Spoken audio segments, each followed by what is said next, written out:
What's the meaning of calamine?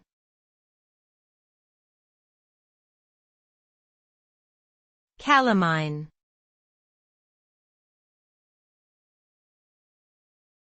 Calamine.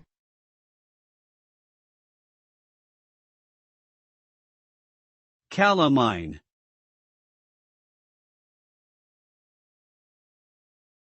Calamine.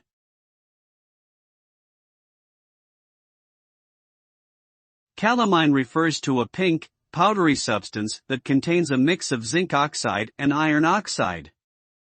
It is commonly used for its cooling and soothing properties to relieve skin irritation and itchiness caused by conditions such as poison ivy, insect bites, or sunburn.